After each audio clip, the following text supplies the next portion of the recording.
তৃণমূল নেতার মাথায় ধারালো অস্ত্র দিয়ে কোপ, অভিযোগের তীর বিজেপি কর্মীদের বিরুদ্ধে। দক্ষিণ দিনাজপুর জেলার গঙ্গারামপুর থানার মহারাজপুর এলাকার ঘটনায় আহত তৃণমূল নেতাকে ভর্তি করা হয়েছে গঙ্গারামপুর সুপার স্পেশালিটি হাসপাতালে।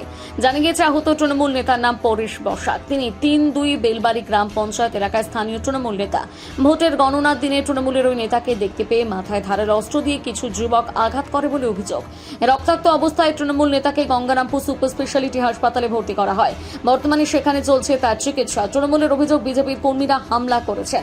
তৃণমূলের অভিযোগ অস্বীকার করেছেন বিজেপি। এ বিষয়ে গঙ্গারামপুরের তৃণমূল প্রার্থী গৌতম দাস জানান, দেখুন, প্রথমেই বলবো যে মানুষ যদি পরিবর্তনের পক্ষে ভোট দিয়ে থাকে কারণ মানুষ নিশ্চয়ই খুনের বদলা খুন বা মারের বদলা মারের জন্য মানুষ ভোট দেয়নি।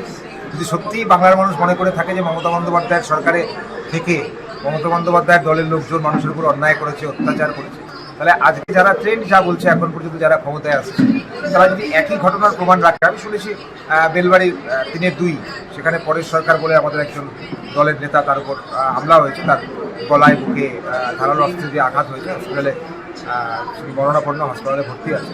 আমাদের গঙ্গারামপুর বাস স্ট্যান্ডেও এরকম একটা ঘটনা ঘটেছে যেখানে বাচ্চাদের মতো ঘটনা ঘটেছে। ঘটনা ঘটছে না কারা কারা সংযুক্ত, এটা তো বলার, নতুন করে বলবার কিছু নেই। যারা ক্ষমতায় আসতে চলেছে নিশ্চয়ই তাদের লোকজনেরা এটা করবে। তবে এই ধরনের ঘটনা বাংলায় কখনোই কাম্য নয়। যদি কেউ মনে করে থাকে যে এই ঘটনার পুনরাবৃত্তি করলে আবার বেশি দিন ক্ষমতায় থাকা যাবে, আমার মনে হয় না বাংলার মানুষ এটা কখনো গ্রহণ করবে। আমার মনে হয় সময়ের সঙ্গে সঙ্গে মানুষ এটা গ্রহণ করবে। গঙ্গারামপুর থেকে বিশেষ প্রতিবেদন, নিউজ টুডে।